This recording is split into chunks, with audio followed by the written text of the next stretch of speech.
Hello everyone who are listening to this video. So we are going to discuss about the biological half-life here. Biological half-life, before we study that, what is the half-life, we should know about it. And the half-life was given by the Ernest Rutherford in the year 1907, when he was working on determining the age of the rock, which he calculated by the decay interval of a radioactive substance. When a radioactive substance is converted from the one state to the another state, and it is denoted by the symbol T half. So in short, we can define half life as a substance that is decreased to half of its initial value. That time is indicated by the T half. So the decay may be exponential or non-exponential. So in case of exponential decay, where the quantity decreases proportionally to its current value, such we can see in cases of the chemical reaction or the heat transfer, and it is it is calculated by the formula that is given, you are watching it, where n0 is the initial quantity of a material, nt is the quantity that didn't decay after the time interval t, and T half is the half-life of the decayed substance. While in the case of non-exponential decay, which do not follow the exponential decays, for example, the gravitational forces or the intensity of the sound or the strength of the electric field. Half-life is determined, actually what it is determining, that is an important factor. So duration of the action when a single dose is given, and the time needed to arrive at steady state condition, that is the in equilibrium condition, and the frequency of a dose. So steady state is defined as the condition where the amount of the drug given is equal to the amount of the drug that is eliminated when only one dose is given, and it results in the constant serum drug level. So if a drug is having the shorter half-life, then it will reach the steady state rapidly. It may vary from the seconds to the minutes, but if the drug is having the longer half-life, it will reach the steady state in a longer time interval. That maybe it can be from days to the years. So there are three types of the half-life we are dealing with. That is biological half-life, physical half-life, and the effective half-life. So first we are taking the physical half-life. So physical half-life is the time interval that is needed for the reduction of a radioactive substances to half of its initial value, but due to the radioactive decay process. So if a substance is decaying in 12 hours for about 50%, then we can say that half-life will be of 12 hours, and it is clear that the decaying of 100% of a matter will take 2 half-lives. So half-life can be measured in seconds, minutes, hours, days, and even centuries also. So cobalt-60, for example, is extensively, which is used in therapies and therapeutics. It has the half-life of 5.26 years. So half-life in a broader term, it is used for the unstable radioactive atoms that decay by emitting the alpha, beta, or the gamma particle. So gamma decay is relatively a faster process as compared to the alpha and the beta decay. So in medical field, the half-life beyond years are not recommended, right? So only drugs that are having shorter half-lives are recommended, like strontium 89, which is having 50.5 days of half-life. So physical half-life is denoted by TPHYS, and it is unaffected by other physical factors like temperature, pressure, or humidity. So next term is the biological half-life. Actually, it is same as the physical half-life, but here the mechanism of elimination is involved. And in case of physical biological half-life, it was concerned with the decay process. So it is denoted by TBIOL symbol, and if a radioactive substance is taken by an organism in nanograms, and it will be measured in picograms per ml. So it's very hard to calculate this kind of a small value in the biological half-life. So radioactive compounds are difficult to measure directly, so we use generally the non-radioactive substances like penicillin or ampicillin, where they are given in the large doses like 1000 mg, and they are easy to estimate the amount through the serum, blood, or the urine samples. Next is the effective half-life. Actually, effective half-life, it involves both of the processes of the decay and the elimination. So hence it is the, in simple terms, it is a combination of the effective half-life. It is a combination of the biological half-life and the physical half-life. So it is denoted by the symbol T E double F. So it is equals to the half of the T biological and half of the T physical biological half-lives.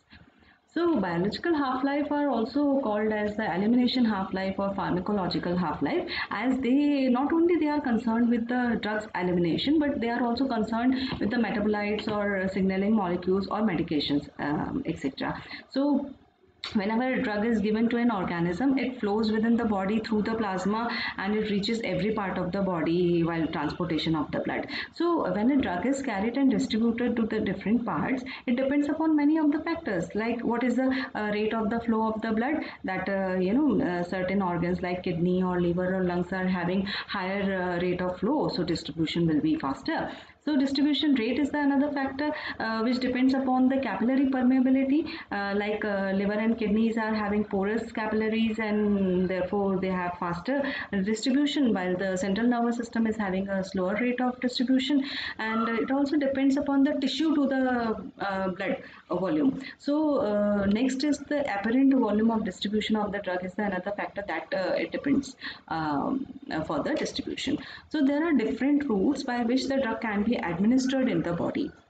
It may be in the form of oral route like solid tablets and liquid doses. It can be through the parenteral injection in the subcutaneous region or intravenous or intramuscular regions. It may be through pulmonary inhalation in the form of vapors or aerosols, or we can directly apply the drugs on the local surface areas of the skin. So every organ or the part of the body is having its own half-life. For example, the plasma half-life is the time interval in which the plasma concentration of a drug or the medicine becomes half of its dose.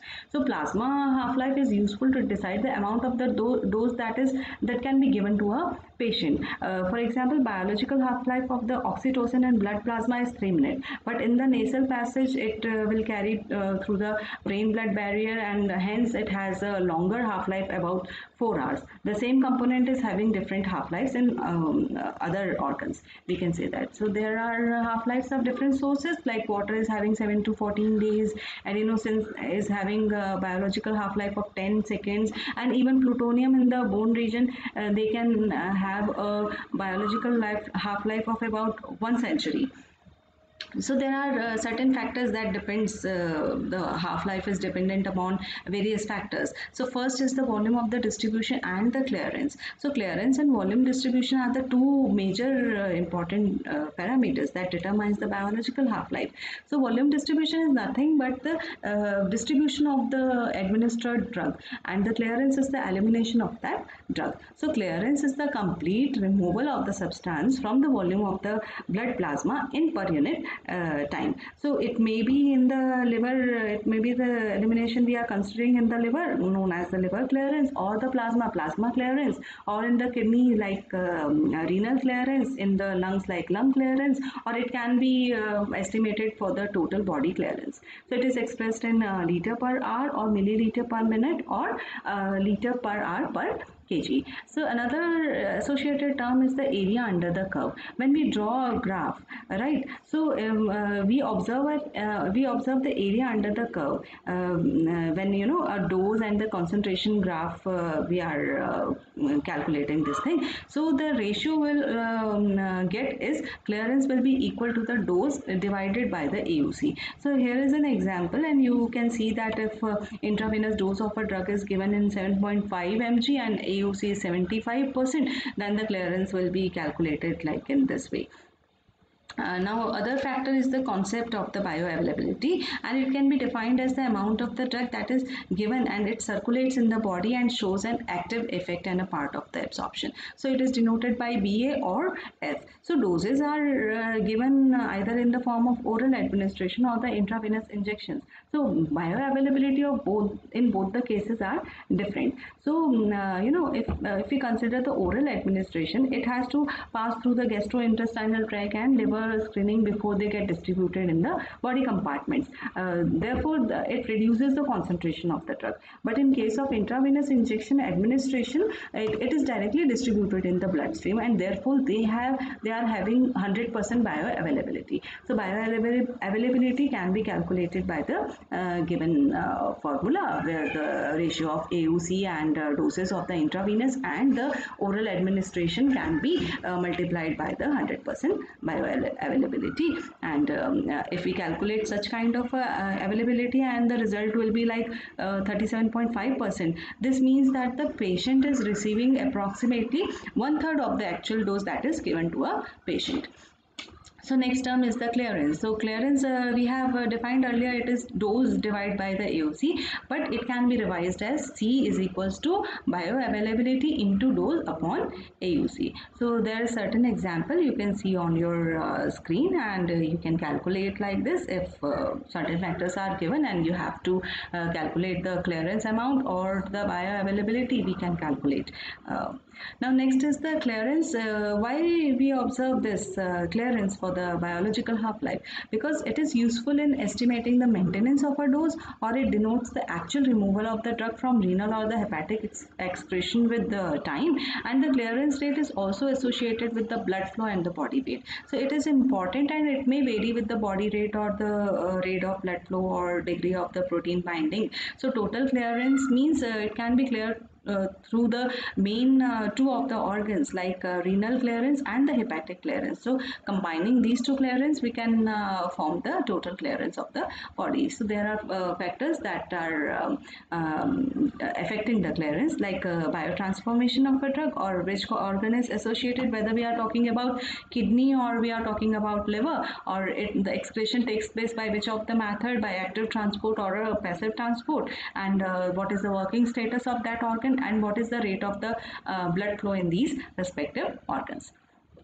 So volume of distribution we can define as the ratio of the dose to the plasma concentration at zero time when a drug is given intravenously. So in simple terms, it is a ratio of total amount of the drug in the body by the drug of the blood plasma concentration. So various factors that affect this distribution level may be the kidney and liver status, and what is the rate of dehydration, the size and charge and solubility, like physicochemical properties of that component. So VD is equals to the dose upon C0, where C0 is the initial concentration, plasma concentration at time 0. So the example is given, and we can calculate if we are having concentration of a drug and the total dose, we can calculate the distribution, volume of the distribution likewise. So there is a relationship between the volume of distribution, clearance, and the half-life. That is, half-life is equals to the 0.693, which is the value of the logarithm of 2, which shows the exponential rate of elimination if it follows the first order kinetics. And VD, we know that it's the volume of distribution divided by the clearance. So here is an example, and we can calculate T half or VD or clearance, whatever is given, and whatever we want to find out, we can find out by this formula. So factors affecting the volume of distribution. So the size and the solubility and charge of the drug is also a very important factor that is needed to be taken care, and it is influenced by the protein binding or the tissue bindings, and the other properties like pH or blood volume or protein content of a human body fluid, and the age. It is also dependent upon the age, whether the patient is a young or old, or gender, whether he is a female or male, or the body weight, whether he is fat or thin, and other factors, associated factors like pregnancy and edema, that can influence the distribution of the drug. So there is a dependence of the half-life on elimination kinetics. So we, two kinds of a kinetics, the elimination mechanism follows: first order kinetics and the zero order kinetics. But the difference is that in first order kinetics, a constant proportion of percentage of a drug is eliminated, while in zero order kinetics, only a constant amount of a drug is eliminated. So drug concentration actually is directly proportional to the elimination rate in case of first order kinetics. But in zero order kinetics, the elimination rate does not depend upon the drug concentration. So clearance will be constant in first order kinetics, but clearance decreases as the concentration increases. So first order kinetics, they are applied for majority of the drugs, while only 5% of drugs are applied in case of the zero order kinetics. So we get, if we draw a graph between the plasma concentration against the time, we get a linear form in first order kinetics and a non-linear form in zero order kinetics. So we are having this graph. So you can see that there is a curve in case of the first order kinetics and a linear form in the form of zero order kinetics.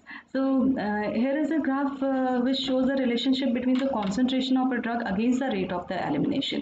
In case of first order kinetics, as the rate of elimination, concentration of drug increases, the rate of the elimination will also increase. But in zero order kinetics, as the concentration of drug, it shows no effects on the rate of elimination. So elimination curve is also, it is biphasic in nature. So it has two components, that is the distribution phase and the elimination phase.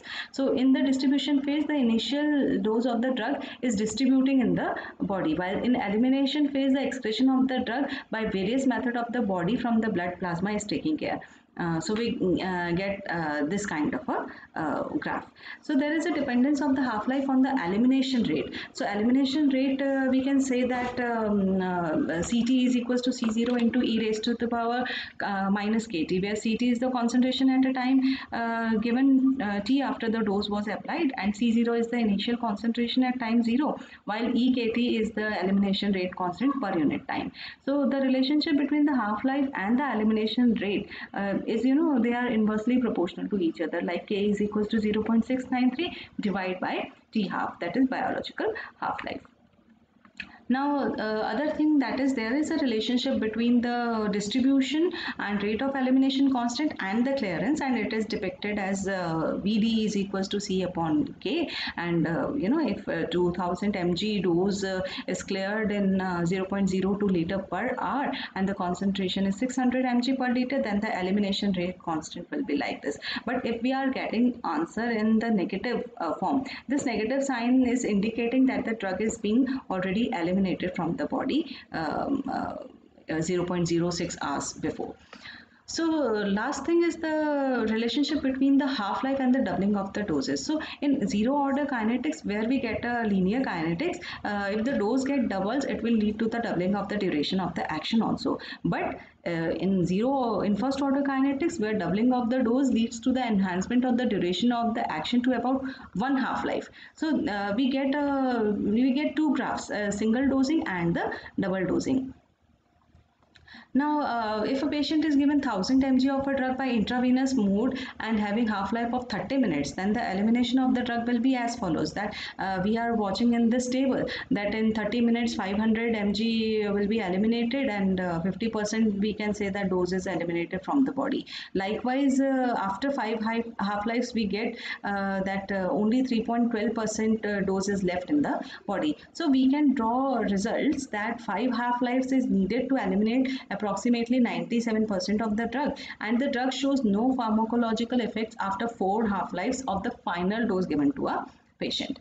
So there are some similar terms which are associated with the biological half-life, that is apparent half-life and the context sensitive half-life. So apparent half-life is the concentration of a drug that is not only dependent upon the elimination, but is also influenced with the absorption and the distribution. And the context sensitive half-life is the half time taken when a drug administered, and that becomes half of its concentration in the central compartment after stopping the drug dose. So context here, it denotes the duration of the bolus or elimination of transport in a steady state in the central compartment. So what is the single compartment and the multi-compartment models?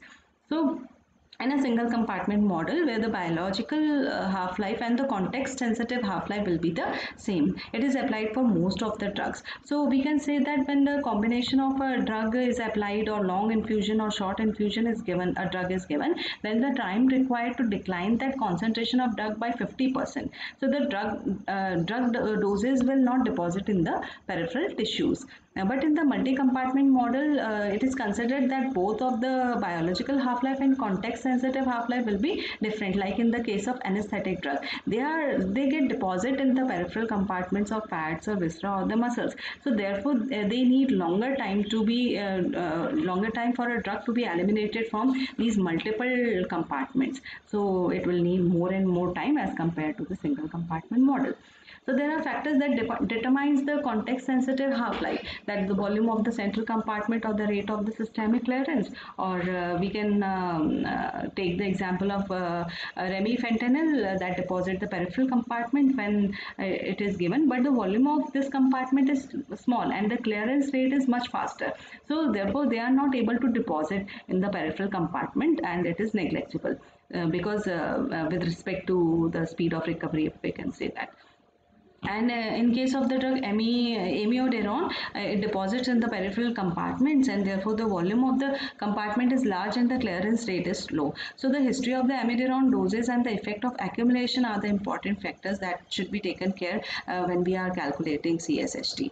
So there are some of the factors that need to be considered when we are studying the biological half-life. That is, biological half-life vary from the body to the body, as different bodies having different capacities to eliminate the drug, and different organs of the same body may have different biological half-life. It also depends upon the condition of the organ, that is particularly a liver where the organ is detoxifying the substances, and the renal function is also very important, as highly hydrated body will remove the drug more efficiently. So biological half-life also, it can be changed with the body reactions like oxidation reductions or addition of water or removal of the water or combination of the substrates we are taking, and the rate of removal is also directly proportional to the amount of the drug in first order elimination. So elimination of a drug from the body depends upon the amount of drug given initially. So this is applied on the drug which follows the zero order kinetics, for example alcohol we are taking. So age of the patient is the another factor, as older people are having more adipose tissue, and therefore it